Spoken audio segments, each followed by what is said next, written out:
This is a special bonus episode of the 99% Invisible breakdown of The Power Broker. I'm Roman Mars. So a few weeks back, Elliot and I held our final Power Broker event. It was an AMA on our Discord server where we shared our final thoughts about the book and our thoughts about this whole experience. And we took questions from listeners. It was a ton of fun, but we know a lot of you couldn't make it. So as promised, here is a recording of the event. One of the questions that we want to start with was just about like our impressions of the book. We've each read it 3 times. And so Elliot, now that you've read it 3 times, what is your favorite part of The Power Broker? Now that I've read it 3 times, and now that I'm back on my mic after telling a 6-year-old no, he cannot play Xbox right now, which is why my mic was turned off briefly. I think my favorite part, I don't know, like I love that Al Smith biography section so much. Yeah. Just going through his life. It's so exciting, and it's a story that until I read The Power Broker, I was really, truly unaware of like just what an amazing personality and amazing history that guy had. But reading it this third time through, I feel like there were parts of it I was picking up on before that I hadn't before. And I think it's any time when Robert Caro's personal kind of like feelings and interests come through, not just the part where he's writing in italics, they could have done it better. This was the wrong choice. But instead, how clearly he feels an admiration for some of the characters in the book, and how clearly he does not feel admiration for some of the other people in the book. Like, I don't think I fully picked up on the dislike of John Lindsay. Yeah. And it was very funny to me on the third time through. But what about you, Roman? Are there parts after this multiple readings? What are your favorite parts now? I think the end is more fun for me than previous. And I think mainly has to do with my state of mind when I was reading it. Like because you're like, I've read this book 3 times now, finally at the end. No, actually almost the opposite. Whereas when I'd read it the first time, I was really like ready for it to be over. Like I just like making progress. And so I didn't sort of really take a lot of pleasure in, the different young reporters who were taking him on, the Lindsay part, like I was just looking for plot details of his fall and not sort of relishing the details of it. And so I think I've had more fun with that part in this read and in our discussion. Like I don't know if I fully even put together all the details of the Rockefeller, deal and stuff like that. Like I just kind of read it too quickly. And so that sort of phase of the fall, when you can see that the end is almost coming and you really just from your sense of accomplishment, not because you're bored, but you just want to keep going. I think I breezed through that part and didn't have as much fun with it. But this time that really stood out to me more. I probably had a similar reaction, but that was so mixed in with my melancholy about us getting towards the end of the book. It was mixed with this feeling of like, oh, I can't believe Rockefeller's almost accepted his resignation. Yeah, I did feel I had so much fun doing this in general, just like working with you, Elliot, and Isabel, and everyone's reaction to the book and really taking it on. It was so much fun. When we had our final production meeting today, I was like sad. I was like, yeah, we should just like get together and like hang out. So, I mean, we have talked about potential of doing other books and other projects. We haven't sort of solidified that stuff, but everyone is very, very busy with lots of other things. And so we want to be respectful of that and make sure that we're doing a good job and make sure that this is still fun. So we will see about that, just to anticipate other questions coming up about that. Another highlight of the series is, we didn't know when we started that we were going to talk to Robert Caro or that he would, want us to do this exactly? I thought he was going to tell us no. I was really worried that we would have a Robert Moses relationship I was worried it would be like his relationship with Moses, where it was like, do not wish to be a part, do not authorize, don't do this. Like I was worried that would be the reaction. And it's been, it's hard for me to describe how gratifying it's been to been able to speak to him multiple times and to have him really engage with us about our thoughts about this, this book that he's been talking to people about for 50 years now. It was, I've talked about this before about when we did our live event with him, which was an amazing dream come true. On the flight over to do it, I was writing scripts for this puzzle comedy podcast that I do for a competing network. I won't bring it up here, but I was like, I can't believe I'm writing these like ridiculous dumb jokes. I'm going to go talk to Robert Caro. What a What a dream come true thing. What do you? But I know, Roman, you found yourself really underwhelmed by him, and you found it a really a bitter experience. I'm just being No, sarcastic. I'm just facetious. very, very similarly. I was so delighted that he wanted to do it. And then when he was so thoughtful and like forthright and sort of like emotional about it, that was when I was like, oh my goodness, this is so lovely. It just made me so, yeah, it made me so happy. And then the fun part was, talking to him and his recall about, just like the breakdown of different votes on the Long Island, like He'd committee. be like, "Pardon me, it's been a long time. I don't quite remember," and then he'd know it. Exactly. And so, yeah, it was really, really something. I was a little worried that he would be like, "I've written other books. Like, am I talking about this again?" And I think it was to see the pride he feels in it, and also the trials he went through, that he and Ina both went through to write it. That they're still so alive in him. It was very moving to me and very special to see that, like, oh, this book is still a living kind of like experience, that That's means right. so much to him as well. I feel like being a comic book and science fiction fan, I've had the experience of really investing a lot of myself into a work of art and then either meeting or reading or seeing an interview with the author and having them be like, yeah, I don't know, whatever, I tossed that off, who cares? And being like, oh, well, it meant a lot to me. And so That's to right. see that this still means so much to Caro was really, really touched me, was very meaningful. Yeah, yeah, yeah, I agree. And we had a bunch of other guests on the show, and I was kind of amazed by that, like how many people wanted to be involved, like, very notable people like Yeah. AOC and Pete Buttigieg and stuff. Did you have a favorite moment from other guests? This is self-serving. My favorite moment, I think, for all of them was when we had AOC on. I was just so impressed with the way she was thinking and articulating her thoughts through it. And I was like, I'm going to make her laugh at this interview. I'm going to try. I'm going to try. And I told a joke about like she was saying that like all these people have come together to try to undo Robert Moses' work, and I was like, so in a way, he's a hero. They brought these people together, and that she laughed at that, and that I didn't get a scowl from her. Like I was very, that was my victory moment. I'll take with me. But also talking to Mike Schur and having Yeah, him yeah. and being like, I love this book, and then talking to someone who like really loves it even or like thinks about it even more. And at a certain point in my head, I'm like, well, he should be doing this podcast. What am I doing? He was another person that had just like insane recall for a book that he did not write. He just knew it from reading it. Yeah, I really loved talking with him, and his sort of just his full embrace of the material is really great. For these interviews, What other highlights did you have? Yeah. well, for these interviews, I do a lot of reading on our guests, actually. So I usually read whatever book they've written or other things that they've done.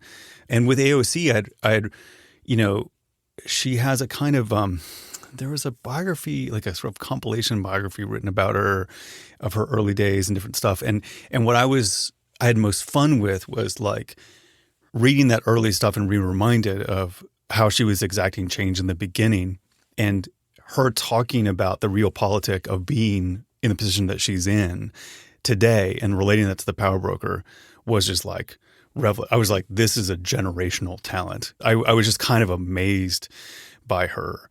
That was it's just an incredible moment to sort of have that juxtaposition of where she started and where she is. She was always talented and engaging, but just seeing that and realizing, oh, we're just the beginning of her and our lives, which is a very good thing, I think, for the world. I think it speaks volumes that you asked me, and my thing that I was most memorable of was something I said, and your answer was something that a guest was doing. I think that just speaks a lot about us, the work we do, how we see the world. Yeah, yeah. And then, I don't know, it was just the range of it that I had so much fun. Like a lot of people are chiming in that they loved us talking to Brennan Lee Mulligan, which was my kid's favorite guest by far, and he was really fun. And Pete Buttigieg, I've like admired him for forever, and he's so much fun to listen to. It was a great time, like it was, everyone sort of came to the challenge of it and had a good time. And, by the time we were getting to the end with like Clara Jeffrey, I think we were having a real discussion about the idea of, what journalism means in the moment. And, she kind of asked us questions for the first time in that way. And that was kind of fun. I don't know. It was just great. And Conan and David Sims. I mean, I had, Jamel was so fun. Like it was like especially the early guests, we had brought them on for the breakdown portion. And it was a really tall order for like Jamel and David Sims to do that. It's a lot of material to digest relatively quickly and to not be as in it as we were because we were dedicated to going through the book the whole time. But they were troopers. They pulled. I mean, it was great to have them. They pulled it off. Totally. Afterwards, I remember you were like, "Let's be a little easier on our guests. Let's not make them do all this reading." Well, the first one was AOC was the first one we didn't do that with, and it was just because we didn't have 3 hours with her, and then after that happened, we were like, this is a lot easier for them if they don't have to comment on every aspect of the book in this section. And I ran into David Sims in New York, and he was like, "Okay, tell me the truth. Was it because I was so bad?" And I was like, "Absolutely not, David. You were great." Like that's a very David way to think about it. We were just making it easier on the other folks. He was really great. I mean, if there was somebody who would have wanted to come on to do that, I think we might have like adjusted on the fly, but it just was, and we ended up having sort of more of a thesis about them and their take on it versus them commenting on, like nickel barons from the 1920s, So, let's see. I don't know. Any other thoughts before we get into some more questions from folks? We have something I do want to say before we get into to other people is that I've said it before. I'll say it again. I'll probably say it again at the end. I can't say enough what a delight and an exciting thing it was for me, Roman, when you first asked me to be involved in this at all. I had been a listener of 99% Invisible for many years by that point, and now I'm done with it. I don't particularly. No, I said I still listen to it regularly. And there are some times when an opportunity kind of opens up to do something that you had not really considered doing. But once the invitation is there, you realize, oh, this is the thing I want to do more than anything else I can imagine. And then the experience lives up to your hopes about it. And so working with you on this, working with Isabel, and with Kathy, and being able to talk to the people we talked to and really take this time to engage and think about and luxuriate in this book.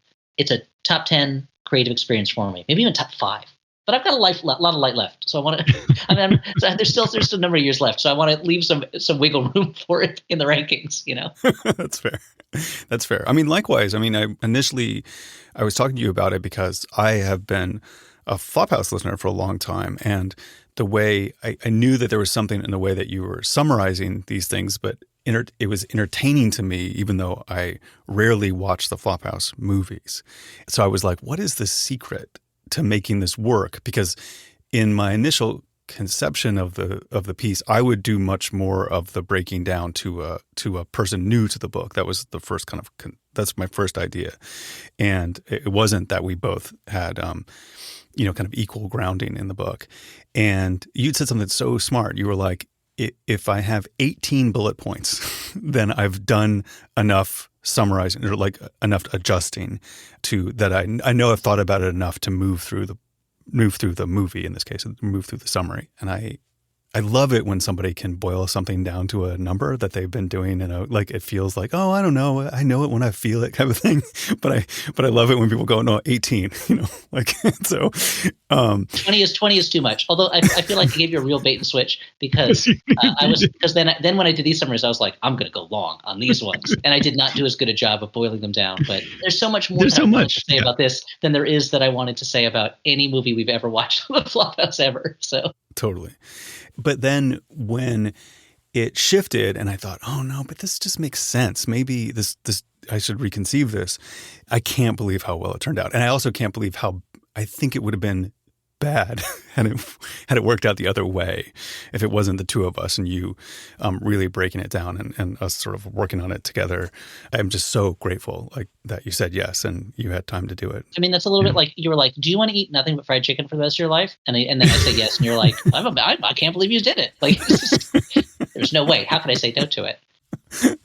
That's but anyway, it's like so much fun. And then the other part of it that was fun was like the activation of the audience and, like having people be excited about it. And they just everyone sort of got it right away, like from the guests, Robert Caro, I don't know, just everyone sort of, like when you're in a show, I made 99% Invisible for close to 15 years. And Yeah, you're kind of a podcast newbie, but that's okay. Clubhouse is approaching its 18th anniversary, but it's 9% racking up there. Yeah, sure. That's right. But it's rare that, Time Magazine or something pulls you out after 15 years and says, you know what the best podcast of the year is? 99% Visible is Power Broker. Like they don't. It's one we've gotten used to. Yeah. Yeah, exactly. They never do that. But because I think the whole idea, the execution and how it was produced and then everyone's reaction to it, knowing that this is a book that makes sense to go through like this. It just really captured people. Like it captured me as an idea. Like Chris Berube on our team was the person who pitched it. And I was like, immediately, I was like, yep, we got to do that, And then from there, it just like, I'm just so pleased with it. It turned out so well. We've got to take a break. When we come back, we get to some listener questions.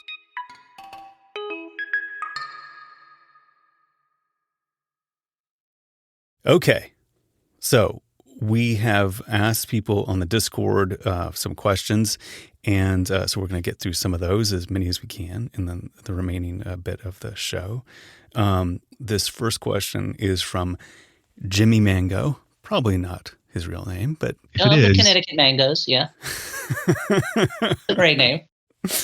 The question is, you've posed the question whether there are Robert Mosei, waiting for biographies to be written about them. And Caro argues that there might be, or there are, but without the same wide-ranging long-term impact. Have you looked into that at all and found other Moses-like figures? I guess I can answer this. Well, so the funny thing is like on the regular show, we get pitches from a lot of reporters. And there's been a flavor of them recently, which is, I want to tell you the story. I want to report the story of the Robert Moses of Toronto, or the Robert Moses of Detroit, or the Robert Moses of LA.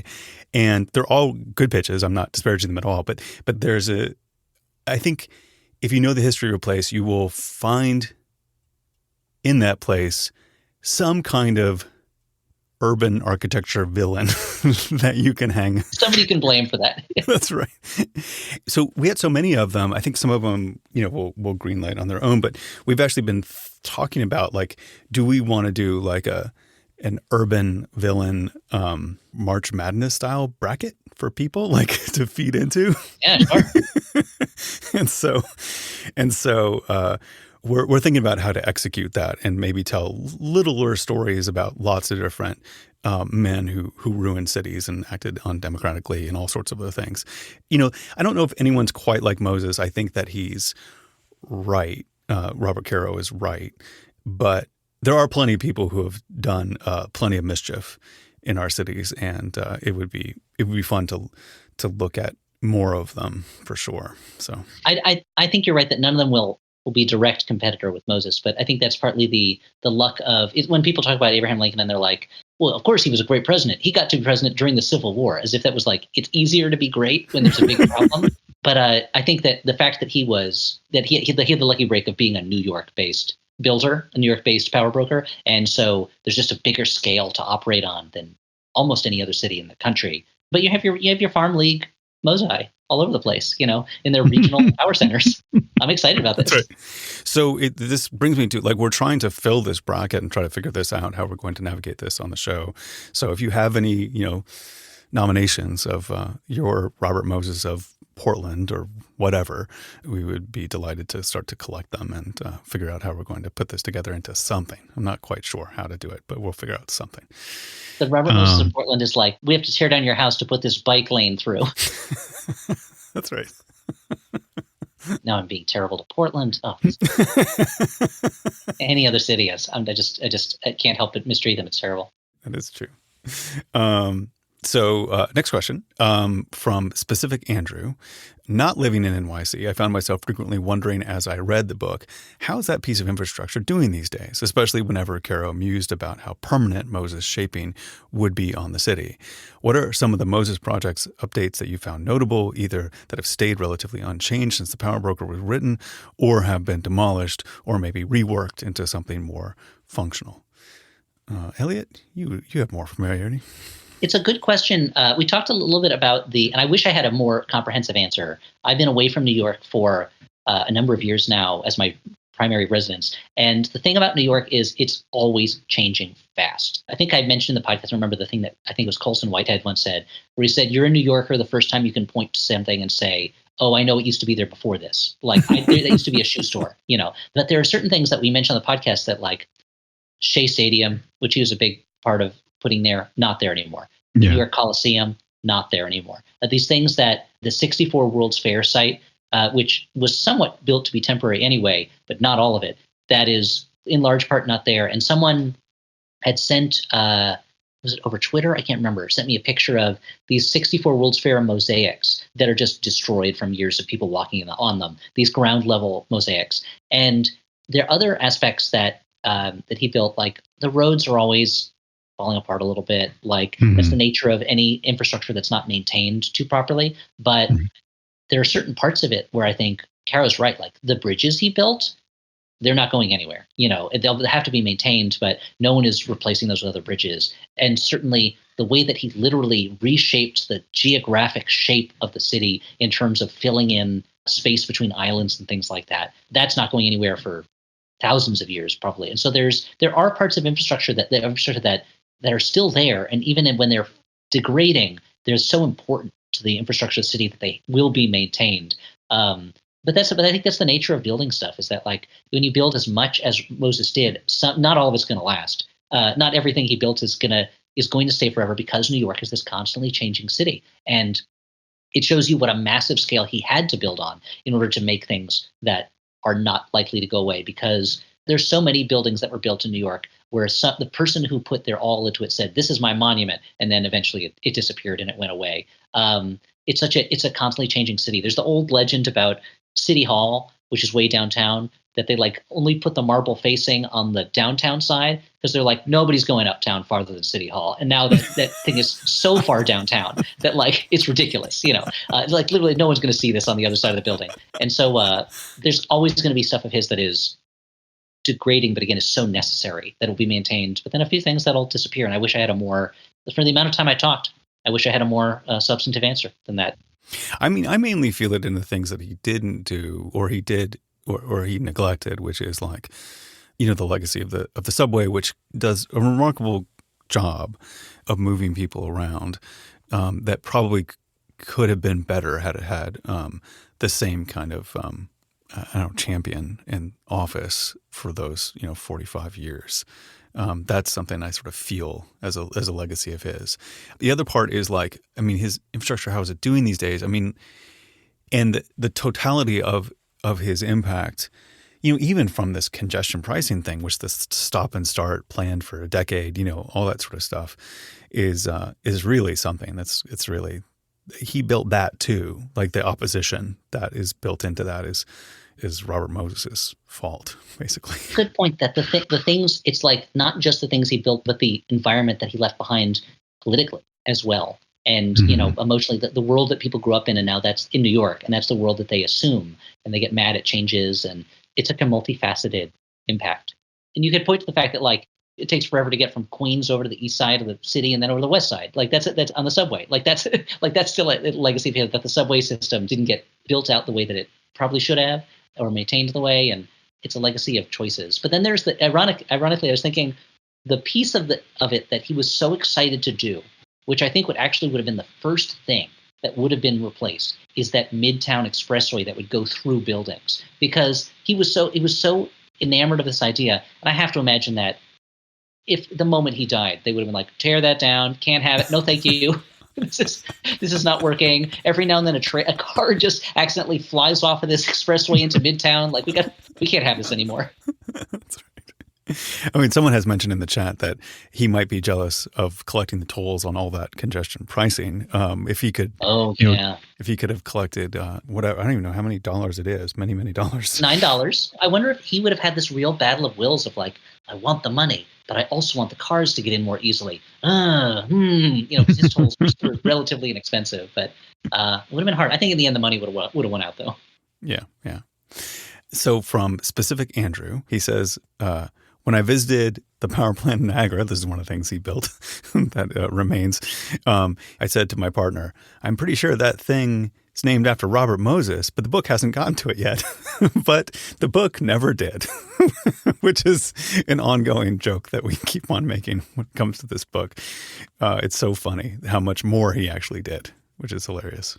That there is a whole chapter about Shakespeare in the Park and the argument over that, and this enormous power dam that I have to imagine the environmental impact is probably huge. I have to imagine the impact on people's lives in terms of bringing electricity to people was probably huge. And Caro was like, no. Was it in New York City? No, thanks. Not interested. Don't worry about it. Was it at least in the Long Island area? No. Okay, never mind. Forget it. There are times when I love this book so much, and it's so full of things and it's so big that you don't want more stuff stuffed into it. But there are times when it is like the once in a generation historical literature version of the New Yorker cover, where it's a New Yorker's view of the world, and the street you live on is huge, and a block away is a little bit smaller, and then somewhere in the distance is like the rest of the country, and then beyond that is the dot that says Asia, and that's like there's times when the book is a little bit like that.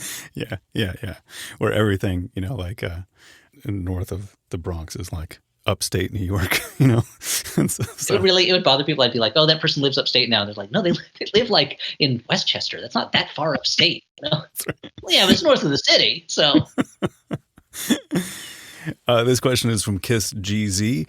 I'm interested in how the changes Moses has brought about relate to the city's fiscal crisis in the mid-'70s. In the book Fear City, this is not directly explained, but I suspect that the two stories are very much connected. President Ford and his circle was convinced that the city had brought its problems on itself through heedless, profligate spending, and I presume that spending was mostly Moses. Yet, interestingly, he is only mentioned twice in that book, once as the legendary planner, as if he had nothing to do with what happened in 1975. Do you have any thoughts on this, Elliot? I do indeed have thoughts on this, Roman. I mean, the main thing is that I think it's not quite fair, I think, to say New York is out of money because Robert Moses spent all the money, because so much of the money he was playing with didn't come straight from the city's coffers. A lot of it was federal money, a lot of it was triborough money. But I think that he is related to it in that the real issue with the city in the 70s, much of it was not just that it was out of money, but also that it did not have the infrastructure to care for the people who lived there and to provide the services they needed. And that is very much a Robert Moses legacy, that transit around the city was difficult, that public recreation for the lesser served portions of the city continued to be lesser served. That really poured into the social and cultural issues the city was dealing with, which are the things that led to so much of the middle class leaving the city and things like that, and brought us to the period in New York history which I was born just too late to be a part of, but which I grew up hearing stories about so much, the kind of 70s into the very early 80s New York, where it seems like you were either going to see the first show of the greatest bands that ever played, or you were getting mugged at knife point. And there was that was your day. There was the two things that you were doing and nothing else. You spent your morning at the forefront of an artistic revolution, and then at night someone hit you in the back of the head and stole your rent money. That was it. That was New York. It's like the New York my parents would tell me about, where they'd be like, oh yeah, well, we couldn't walk by Port Authority because there was a guy who stood on the street corner and would just punch people in the stomach. And it's like, oh, this was like a local fixture. This was not just a thing that happened one day. So the city that he left behind is part of it, but I don't know if it's necessarily money specific. You had a point that you made throughout the podcast, Roman, that I think bears on here, about New York's relationship with money. Well, the common theme every chapter is New York was broke, constantly. So I have a hard time believing that. I mean, he maybe made it more broke, but it was constantly broke, which is part of his power. Was he was able to secure this money from, a lot of it federal and outside sources, and from tolls and stuff like that, and bonds, and these perpetual, forever existing public authorities. And so that can't be new. He just was, it was a certain type of extractor of resources, and that's fine when you're in the good extracting stage where there's plenty. But then you hit a wall, and all of a sudden that extraction has its most, painful cost. And I think he was running out his string in the 70s, even if he was an immortal who could live forever and keep going. He just couldn't extract anymore. He had squeezed the juice out of the city and was like, but the fact that his it feels like his dreams went from the visionary dreams of a young man who is seeing things on a scale no one else can see, to the visionary dreams of a kind of a tyrant he realizes he has the power to do things that he can't see, to the dreams of a madman who is like, why does the city need people when it could have roads? And like he had one solution for everything, and it was roads. And he eventually it seems to have gone mad with it. And so I think you're right. By the 70s, he was less of he was still an entity to be feared, but not as much of the creator that he once was. But you can definitely feel the city of the 70s that the book Fear City and the Question is evoking in the title, which is The Fall of New York, which you wouldn't write that as a subtitle today. And there's a certain, you can tell the moment it was written in, because there's a lot of Robert Caro going, like the way things are bad now, which really changed in these 50 years in interesting ways. It didn't get all better, but it definitely changed. And so it's interesting. Yeah, that the book is, I think that while he's writing it, he's very much thinking of it as a work of reporting of the now and the things that led to the now. There's a criticism of the book that's come up on the 50th anniversary, which is like, it's not as accurate about New York's state as it once was. It's like, well, yeah, dude, I hope not. It's 50 years. Like, if the city can't rebound in a half a century, then nobody should live there. But he's very much writing it from the point of view of, this is the world that Moses made and we're living in it and it stinks, as opposed to now when it's so much more of that is in the rear view mirror because we're all driving on expressways because the subway's not working right now. Right. This question is from Captain Ben. As someone who grew up in Cincinnati, every time I think of a massive highway that cuts through the center of downtown, I now think of Moses and his acolytes as they spread his gospel over the country. Has anyone found evidence or history on the direct impact Moses' infrastructure philosophy had on other U.S. cities during the mid-century? Yeah, this is something we talked about with Robert Caro, and it's something that comes up a lot of like, how important is this Robert Moses really? Because this was happening in a lot of places. And Robert Caro's response was that Moses taught people that you could destroy neighborhoods with little or no repercussions. In a modern democracy, you could do that as an imperial power, Yeah, totalitarian. Yeah, and there's a real question, I think.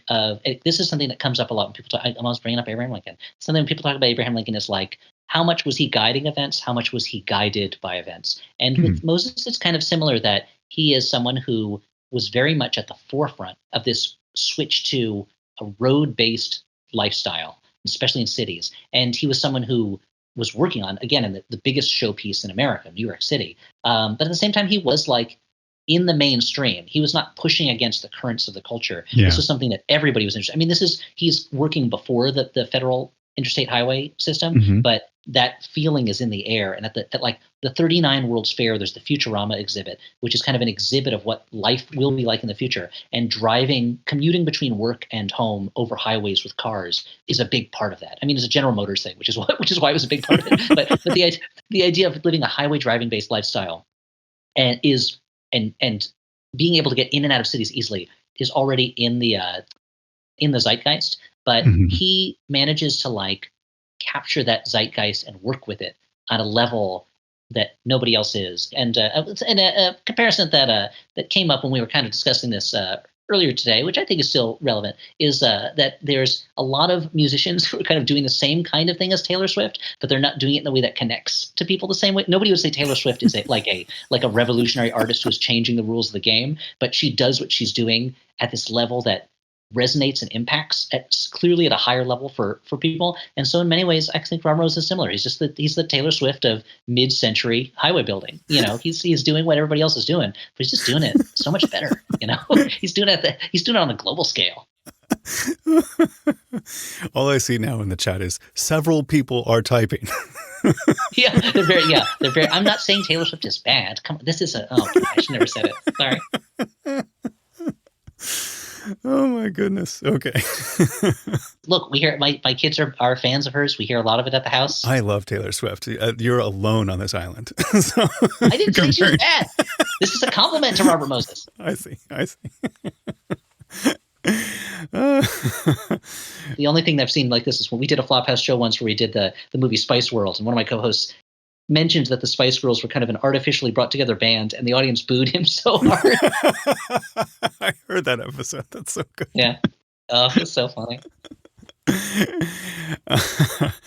Okay, so from JML18, How do you think we find the balance between Moses's build first, ask questions later style of infrastructure projects and what many see today as overregulation, which can stymie attempts to undertake majority infrastructure improvements in modern cities? That's a great question. I feel like I'm not. That's above my pay grade. Roman, you've been hosting an urban design and so forth podcast for a while. I think you could talk more about it. Yeah, I mean, you hear this a lot that there should be a Robert Moses for X, or there would be good to have Robert Moses pointed in the direction that you want things to go.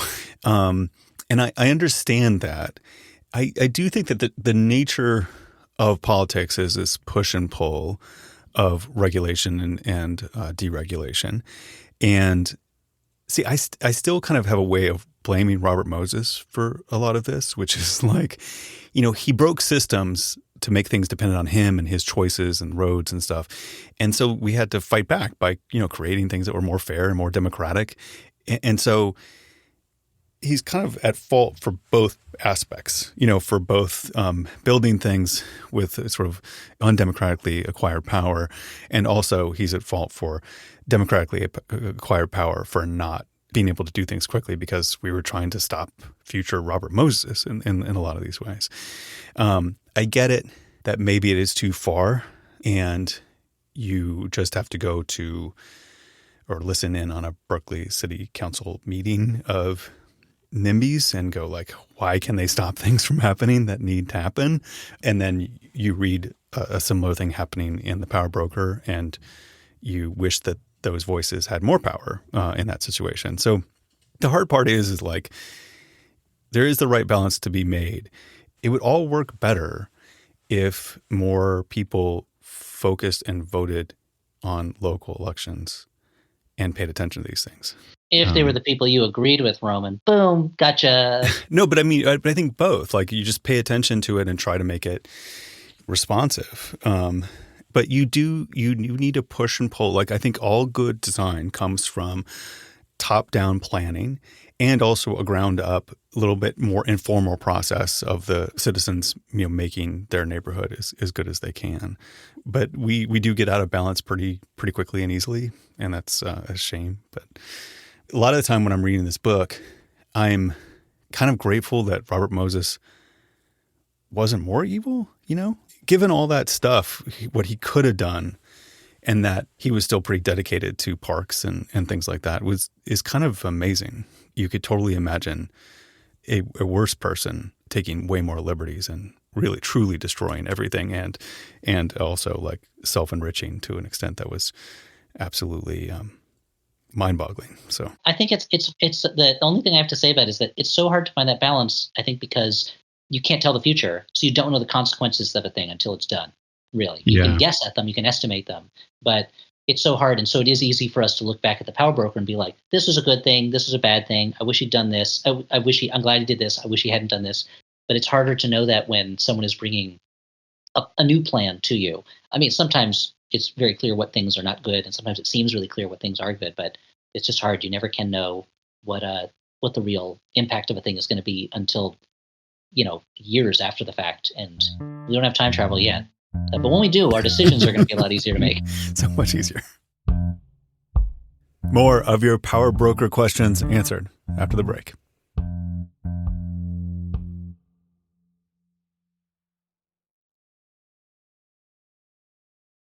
Jane asks, a mock-up of Lincoln Center is that the opening shot of the 2021 remake of West Side Story. Looking up the original 1961 film, I learned that the locations used were actual slum clearance sites from Moses projects. Is there any other media that, since reading The Power Broker, has you shouting, Robert Moses, shaking your fist at the screen? That's a good question. I feel like I now look at the shot in The Producers where Gene Wilder and Zero Mostel are standing at the fountain in Lincoln Center, and the fountain goes off when he goes, I want everything I've ever seen in the movies. Like, and they decide they are going to steal money from all these old ladies to fund this bad play.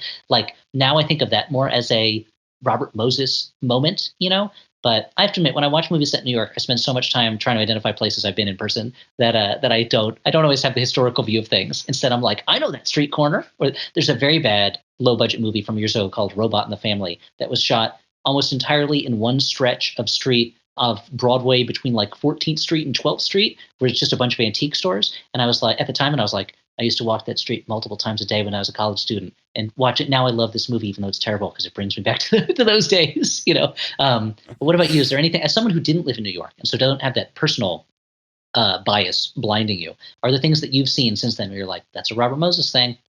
Um, well, one of my favorite movies is the Bill Murray movie Quick Change, where he robs a bank dressed as a clown and is trying to get out of the city.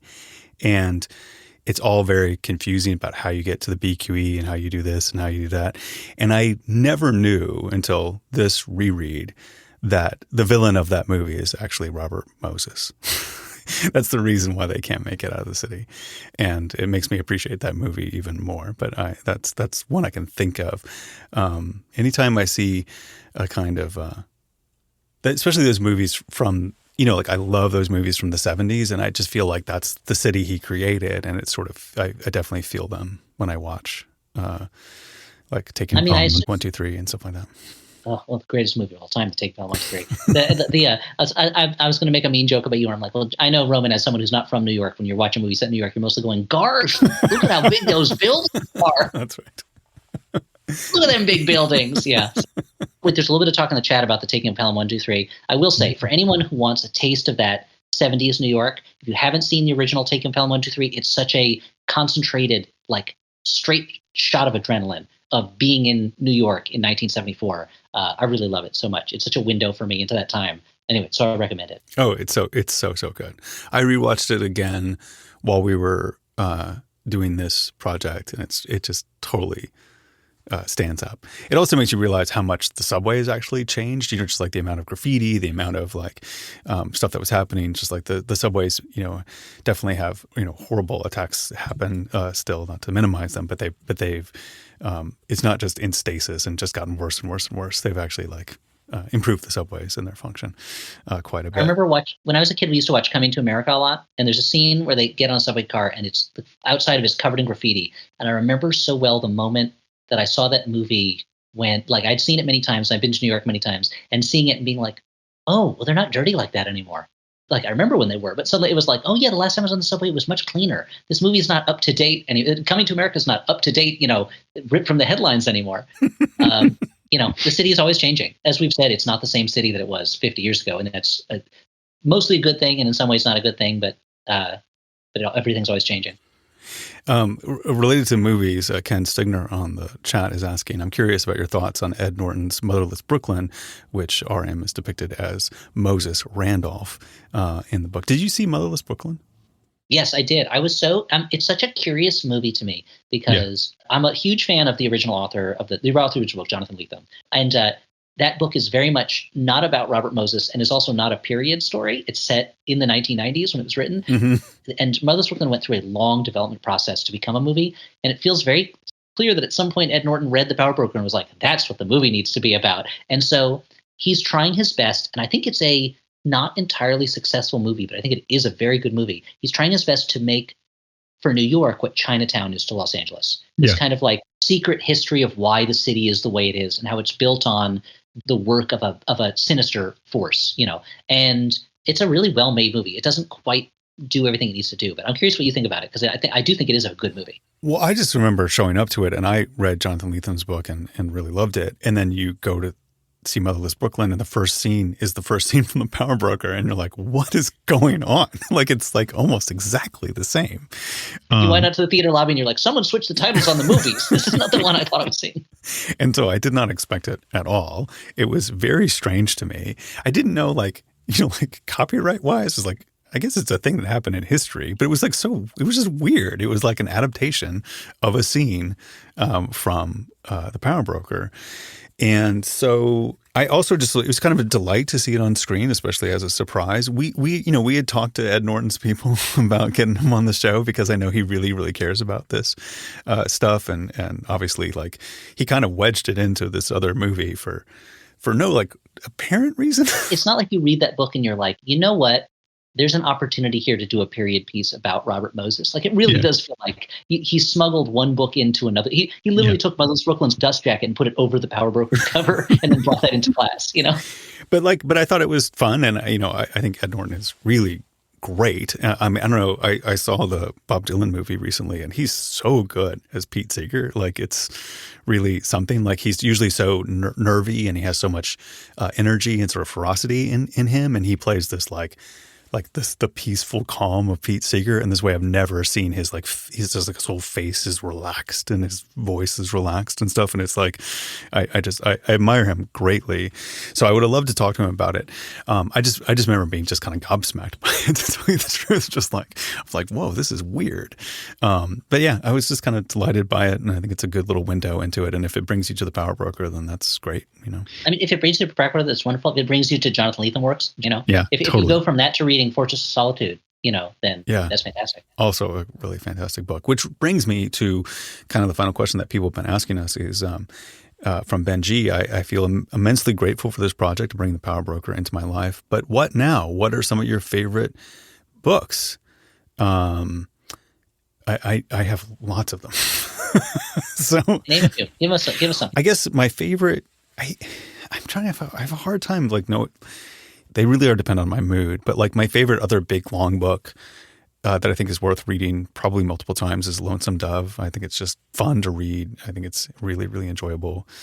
The LBJ books are rip-roaring good. Like, I highly recommend just like going straight through and read them. And I honestly think I know it's like, I don't know if it's sacrilege on this final episode, but I think the LBJ books are collectively. Don't say it, Roman. Don't say it. No, but you've made the point to me, Roman, which I think is true, that he is even more in control of his abilities because of the practice he had at the Power Broker. But those are great books. It's very intimidating because they're huge, but they're so readable. Those Lyndon Johnson. They're super readable. They're a lot of the stuff that I think. There's some confusion that we talked through of the timeline jumping that happens to make the Power Broker work, which he just seems to have smoothed out a way to do that a little less jarring sometimes in the LBJ books, where you always kind of know where you are. He has more of a window into LBJ's thoughts, and it becomes a very emotional, very weird. Like, you spend a long time inside of LBJ's head, which does not feel fun exactly, because he's so anxious and needy and greedy. And we never asked this, we never got to the point, but I was kind of wanting to ask Robert Caro what it felt like to be inside of LBJ's head, because it doesn't seem like a fun place to spend a lot of time. So anyway, the LBJ books are great. If you like other New York books, I think Paul Auster is like one of the great chroniclers of Brooklyn. I think he's really, really fantastic. Other historians, Barbara Tuchman was my first sort of like love of a history writer. I think The Proud Tower is exceptional. I think Joe Lepore's, it's almost the opposite. Joe Lepore's These Truths is a real like survey of American history, and is super fun, really, really fun. My other favorite sort of like journalism book is Ted Conover's New Jack, where he goes undercover as a corrections officer. That one's phenomenal. What about you? I should have put more time into thinking about this, because it's a question that is a good question to ask. But the nonfiction book that I think I probably have read the most times is The Journalist and the Murderer, which I love. I mean, it helps that it's a very short book, but I love that book. And it made me think so differently about the power difference between people interviewing other people, but also just how people interact with each other, and what the actions of someone who instinctively starts to want the approval of another person, how it changes them, and how it changes the way they act. I love that book so much. That's a weird book. That is a weird book. It's the whole story of it is very strange. Yeah. But the fact that it's a book about another book about a true crime case, and the author becomes part of the dynamic of these people, it is so weird. Like, I just read it recently for the first time, and I was just like, this is freaky. Like, this is a real, like, it's just sort of like new journalism, hitting at this moment. Like, it just feels like the apex of like, I'm the person in the story, affecting the story, feeding back to the story. The subject is talking to me about their disappointment in me, like all sorts of stuff. Like, it's really twisty and strange. It's almost the exact opposite of the Power Broker, where Robert Caro was like, it was said to the author that like he refused to even name himself, and Janet Malcolm was like, when I was talking to this guy. But when it comes to, I read a lot of fiction, and I mean, my favorite books of all time are like, I love The Man Who Was Thursday by G.K. Chesterton. I love Alice in Wonderland, and probably the book above all books for me is still maybe The Hitchhiker's Guide to the Galaxy by Douglas Adams, which is, I just am I'm now reading those aloud to my older son after rereading them all last year. I turned 42 last year, and so I was like, for my 42nd year, I got to read The Hitchhiker's Guide again. So it's the 42 books. That's right. And that's a book that I find, it's a short book that I genuinely laugh out loud at, but I find so much meaning in it. There's so much in it that I find very rich and meaningful to me, and that has helped me through times that I need help to get through. And so those are the ones that kind of come to the top of my mind, but I should have thought of more nonfiction books. I mean, favorite nonfiction book other than that Journalism River is Power Broker all the way, just PB, Power Broker. Yeah. I mean, it's still my favorite too. I just noticed his developing craft as he gets through the other books is, and each of them is quite a bit different. What, the first book kind of feels most like the Power Broker, a lot of, deep dive in sort of history to explain things.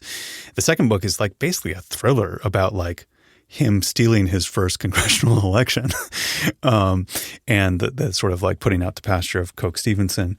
And then the Master of the Senate is basically like a large book wrapped around a 350-page history of the entire Senate body history. And it's just amazing. Like they're really, really amazing. I think another way, if you want to short histories, I think it's sort of an undersung history author I like is Paul Collins. He wrote a book called Banvard's Folly, which I've always just kind of loved, and I just like his storytelling style.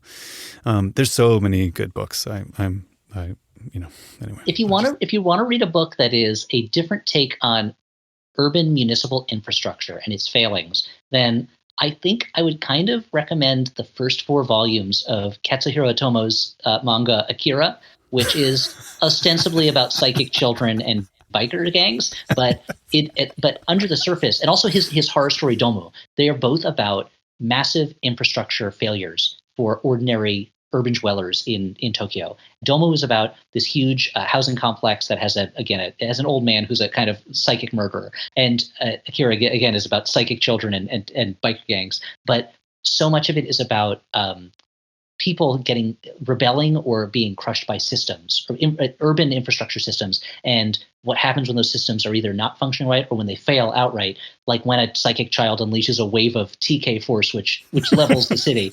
But if you to look at those from a municipal infrastructure point of view, I think there's a lot to be found in there. And also they're just top-notch action, top-notch comics action.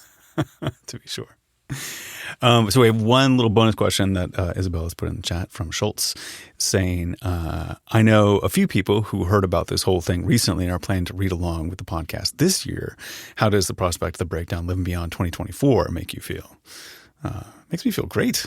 I don't know. Why would it be bad? I don't have to.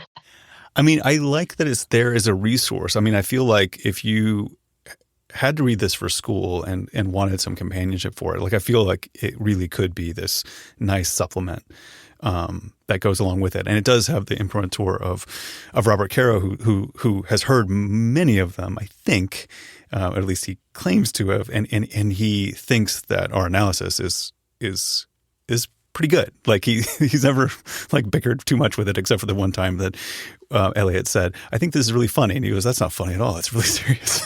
I think it's powerful. Yeah, I was like, oh yeah, that was trouble for me. But yeah, I think it's. I love the idea that this hopefully as a series will not disappear or evaporate. That people have it in the future. And I always thought as a writer that my legacy would be in television or in books. And I'm coming more and more around to the idea that I think my creative legacy, if I have one, is probably going to be in podcasting. And the idea that when the 100th anniversary of the Power Broker comes along, in theory, someone could still pick up this podcast and listen to it along while reading it. That's very, very special to me. If we can, the metaphor in my head has always been that we are like remoras, the fish that stick their heads to sharks and ride on the shark and eat what falls out of the shark's mouths. If we can stick like remoras on the Power Broker and be in kind of unofficial, semi-authorized complement to it, then that's wonderful. Yeah, I totally agree. And at some point, I think they exist in the feed there for 99% Invisible, so we can monetize them and put ads on them. I do think at some point we will break them out on their own so that they can be sort of like found more easily and not to wade through as many 99% Invisible episodes to find them. And I do think that kids 10 years from now will find the show and hopefully find it, like put it on their, and teachers will put it on their curriculums, and that'd be awesome. I would love that.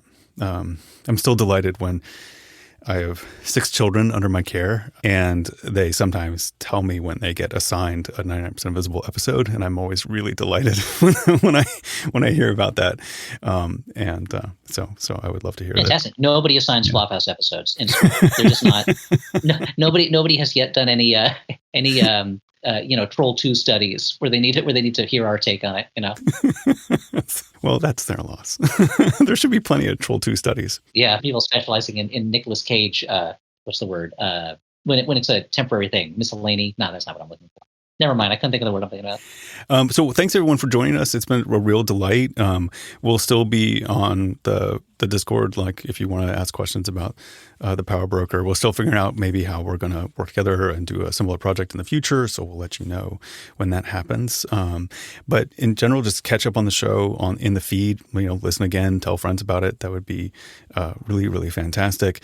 And be sure to check out the rest of 99PI's episodes, because we talk about this stuff a lot that will interest you. So I hope that you also listen to the original recipe 99PIs, because they mean a lot to me, and a lot of really, really smart people outside of myself put those together. And also, you should listen to the Flophouse. Yeah, why not? If you want the opposite of the podcast, which is, and I don't mean by the opposite, I don't mean me not talking very much, which is you're not going to get that. It's just going to get me talking too much. But the Flophouse podcast, I've been referring to it as America's first bad movie podcast, probably, because I'm not sure, but we're one of the first, and we're still going strong. I realized last night as I was going to sleep late from my work that in a couple of years we'll have been doing it for 20 years, which That's seems amazing. Crazy. We just plan to keep doing it as long as we can.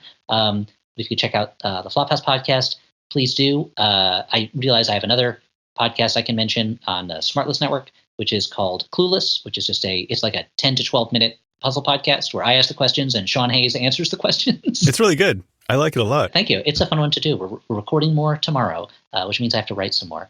And I currently have a series coming out from DC Comics. It is the Harley Quinn book. That's right, Harley Quinn, America's favorite kind of anarchic lady clown. I'm writing her book for, I guess, the foreseeable future. And I've managed to make the first kind of 12 issues that I'm working on of it mostly about gentrification. and like her trying to stop a developer from changing from getting rid of the last block of her old neighborhood that reminds her of her own neighborhood. So her old neighborhood. So I'm like, oh, I managed to get a little bit of like kind of Power Broker adjacent into the Harley Quinn comic book. I'm very excited about this. You should lift a whole scene from the Power Broker, put it in the middle of it. I should just start putting like the words from Marvelous in the mouth of the villain character. So that's on comic book store shelves. Once a month is Harley Quinn. Awesome. Well, thank you again, everyone, for being part of this project with us. And thank you, Elliot, so much. It's just been such a fun year. I've loved working with you. I've been an admirer of your work for a very long time. We've been friends that didn't really hang out very much for a very long time. We talked a lot about making plans to hang out, and it never kind of came together. And so I'm so glad that we had this opportunity to get together at least once a month to talk about something we both really care about. So thank you, everybody, and thanks for listening. It's been really a blast. Thank you so much. This bonus episode of the 99% Invisible Breakdown of the Power Broker was produced by Isabel Angel, edited by Committee, music by Swan Real, mixed by Martin Gonzalez. Make sure you get your Power Broker Breakdown merch. There's the Robert Moses Band t-shirt with all the dates of the episodes and chapters on the back so you never forget how much you read in 2024. We've got a great sturdy tote bag that you can carry any of the books that we recommended today. At the time of this recording, the Power Broker Challenge coins are in stock. We also got some great merch that's just branded to 99% Invisible. It's all really good stuff. It's all at 99pi.org/store. 99% Invisible's executive producer is Kathy Tu. Our senior editor is Delaney Hall. Kurt Kolstead is the digital director. The rest of the team includes Chris Berube, Jason DeLeon, Emmett Fitzgerald, Jacob Medina Gleason, Christopher Johnson, Vivian Leigh, Kelly Prime, Joe Rosenberg, and me, Roman Mars. The 99% Invisible logo was created by Stefan Lawrence. The art for this series was created by Aaron Nestor. We are part of the SiriusXM podcast family, now headquartered 6 blocks north in the Pandora building in beautiful Uptown, Oakland, California. You can find me on the show on Blue Sky and on our Discord server. We have a link to that, as well as every past episode of 99PI. And please download many, many episodes of 99PI. Please, it would mean a lot. You can find them at 99pi.org.